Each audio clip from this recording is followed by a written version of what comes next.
Thank you for tuning in to the Practical Preservation Podcast. Please take a moment to visit our website, practicalpreservationservices.com, for additional information and tips to help you restore your historical home.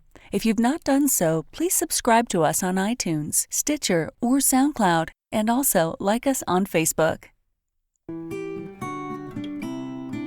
Welcome to the Practical Preservation Podcast, hosted by Danielle and Jonathan Kepperling. Kepperling Preservation Services is a family-owned business based in Lancaster, Pennsylvania, dedicated to the preservation of our built architectural history for today's use as well as future generations. Our weekly podcast provides you with expert advice specific to the unique needs of renovating a historic home, educating by sharing our From the Trenches preservation knowledge and our guests' expertise, balancing modern needs while maintaining the historical significance, character, and beauty of your period home.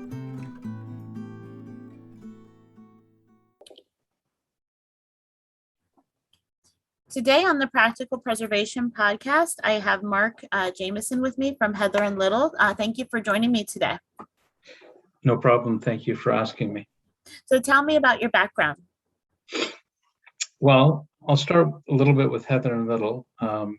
They always have been a family business and still are. It's spanned many generations and several different families. But like most or many tradespeople, I fell into roofing and sheet metal through my father and my grandfather. Would you like to hear a little bit about that history? Sure. Okay. So my grandfather started his company in the early 40s after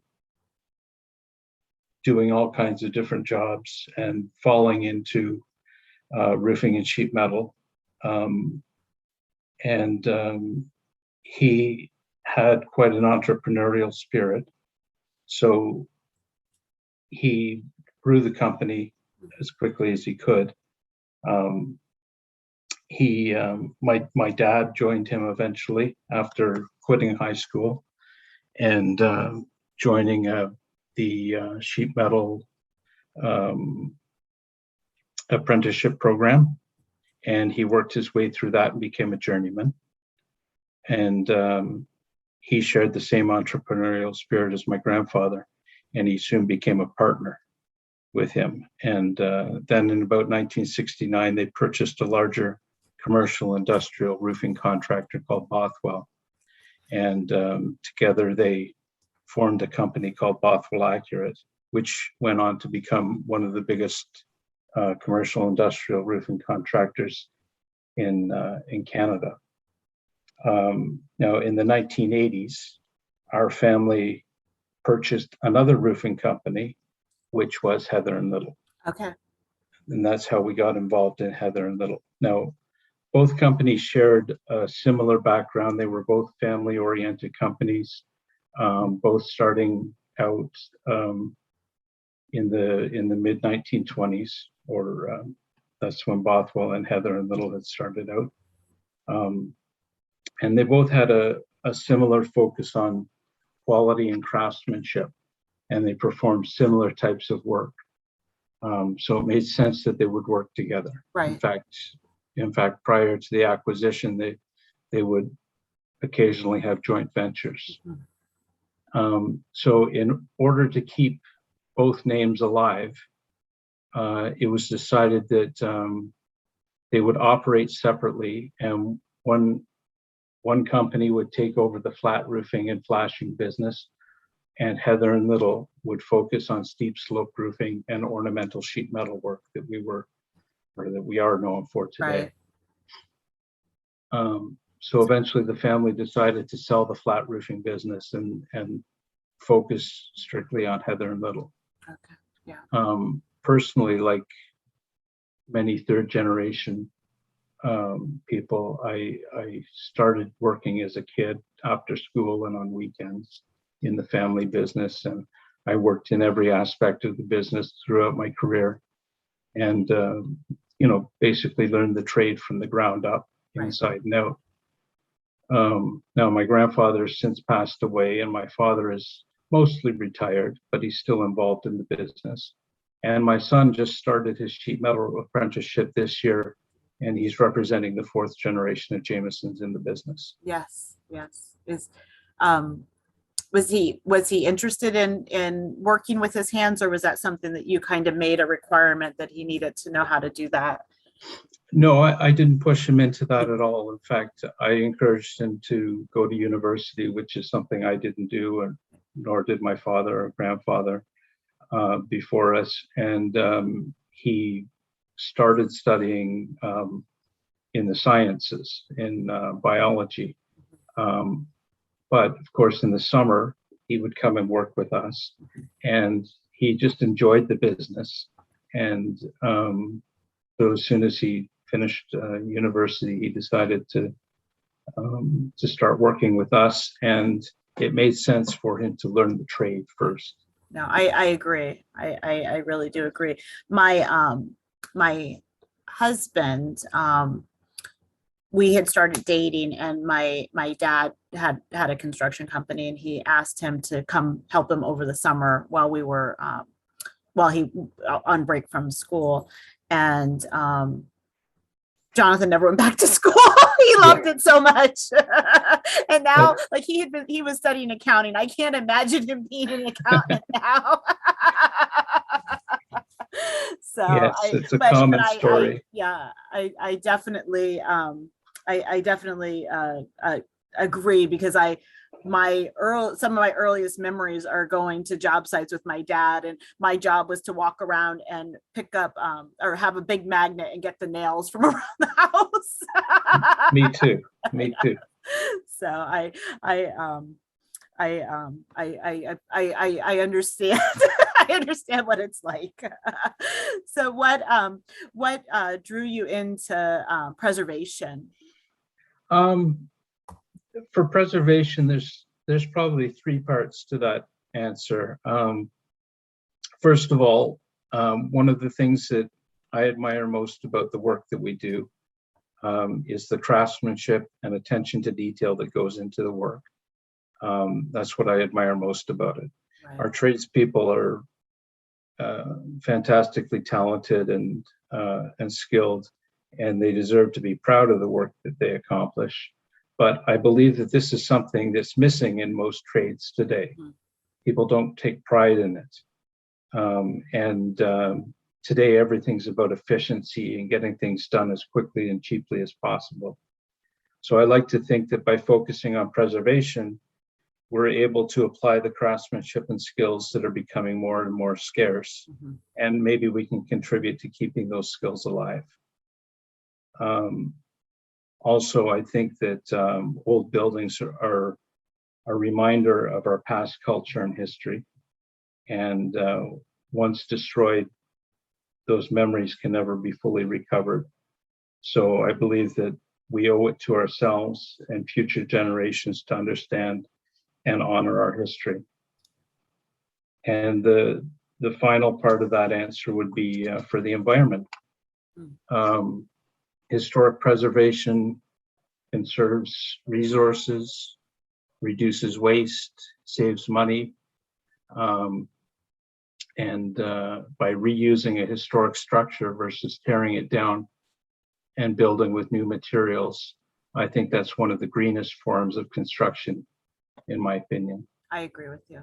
And I think that a lot of preservationists don't necessarily consider themselves to be like in the green building camp, but it really is green building, and it's in a sustainable building. Exactly. And I think that there needs to be more conversation about that. So I'm glad you included that. Yes. So I know you mentioned that Heather and Little started as a separate company, and then your family purchased it. But what services do you offer? What geographic areas? What types of clients do you have? Well, we service all of North America. We're located in Toronto, Ontario, in Canada, and we do contracting or installation work in all of Canada. In the United States, we don't do any installations, but we fabricate and supply ornamental architectural sheet metal for contractors that aren't up to making that type of material. So we, that's where we really stand out, and where we're unique is in that custom architectural sheet metal fabrication. So we make cornices, cupolas and domes, steeples, calamine doors and windows, Victorian metal shingles and tiles, metal shingle or metal Spanish tiles, custom metal wall cladding and architectural panels, sheet metal statues, pressed and stamped sheet metal ornamentation, and just about anything you can think of in sheet metal. Right. And then do you also restore things, like if there's something that's, do you Yes. repair it and then bring it back? Yeah. Yes. So a good example of that would be one of the statues that we would work on. So if you think about your county or your state courthouse, almost every one of those buildings has a Lady of Justice statue on it. They're often sheet metal. If they came from the late 1800s, early 1900s, chances are they were made of sheet metal because it's more durable and easier to reproduce than wood, and cheaper than cast. Right. And lighter too, to get it up there. Exactly, much lighter. And so that's not uncommon at all for a statue to require some restoration, and they'll hoist it down from the roof, ship it up to us.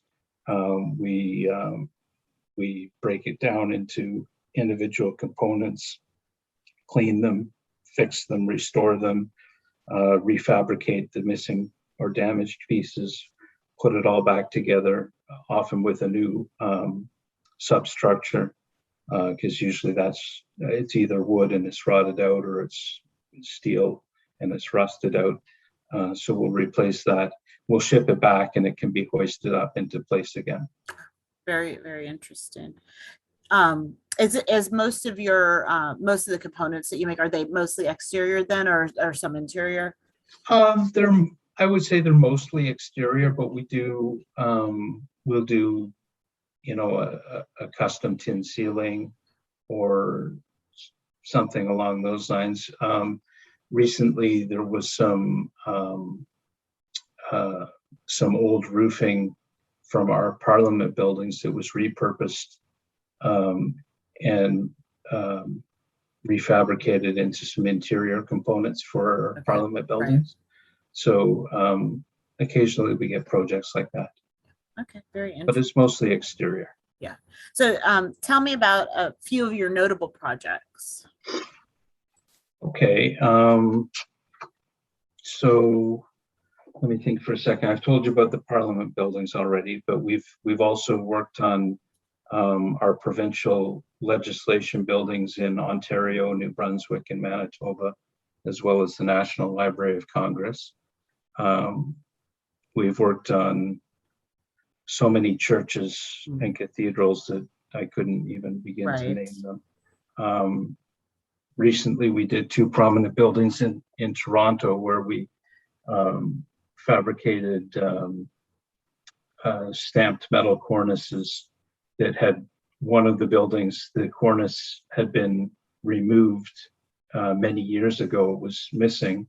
All we had were blurry old photographs and sketches, and we had to reproduce those completely from scratch. Recently in Boston, we reclad 6 calamine doors in bronze. They just turned out beautifully, and they're for the Brighton County Courthouse. And right now we're just working on a really unique stamped copper facade project for a Lloyd Wright design mansion in Los Angeles. Oh, that sounds interesting. It is. And beautiful. Oh, yes. Yes.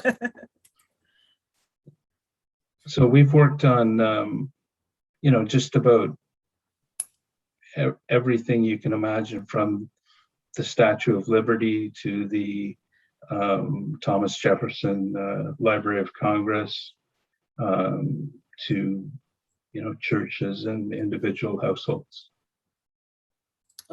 That's very interesting.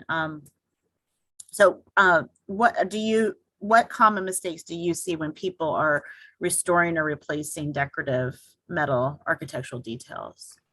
I think that one of the biggest mistakes that's made in building preservation in general is giving up. Building owners and designers today look at an old, worn out building component and think, well, nobody can do that. Nobody has that skill anymore. This was made by hand. And as you know, it is in fact possible to find like-minded people today that are willing to take the time and apply those old world skills. You just have to search a little bit harder. But fortunately, the internet has made that a little bit easier. It has. Yes. Yeah, no, I agree with you. I hadn't thought about that, but that's very true, because things that don't look too bad to me, because I've seen worse, people are like, oh, that can't be restored. You have to get a new. So I agree. I agree with that assessment. Yeah, and there's the danger of giving up and just compromising, or saying it can't be done. We'll do something different. Yeah, we'll put a modern fiberglass instead of sheet metal, or something along those lines. Yeah, I agree. So what trends or challenges do you see in preservation? Well, the biggest challenge is always dealing with unforeseeables. Every project that we work on seems to be completely unique. Right. And they all contain their own unknowns and surprises. You open something up and the substructure is rotten, or something that seemed to be sound and restorable suddenly is crumbling at the slightest touch. So one of our strengths lies in our reaction to those unforeseeables. Right. We pride ourselves in being able to work with the designer, architect or contractor and building owner to provide solutions for those issues that pop up during preservation projects. I think that's a very important skill, especially with dealing with preservation, because every building was a little bit different, and there wasn't a standardized design. So you sometimes you're trying to figure out why somebody did something that way. Exactly. Yeah. So is there before we kind of wrap up, is there anything that you thought of that you want to share before, that I didn't think to ask you before I asked the last couple questions? No, I think you've covered most things. Perfect. Well, thank you very much. Do you have anything that you'd like to promote today? Well, yeah, one of the services that we offer is consulting for sheet metal and roofing related building preservation projects.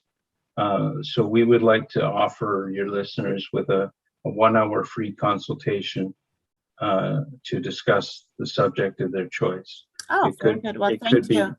It could be roofing, calamine doors and windows, architectural sheet metal restoration, whatever they want to talk about, really. Oh, thank you. I appreciate that. That's a great offer.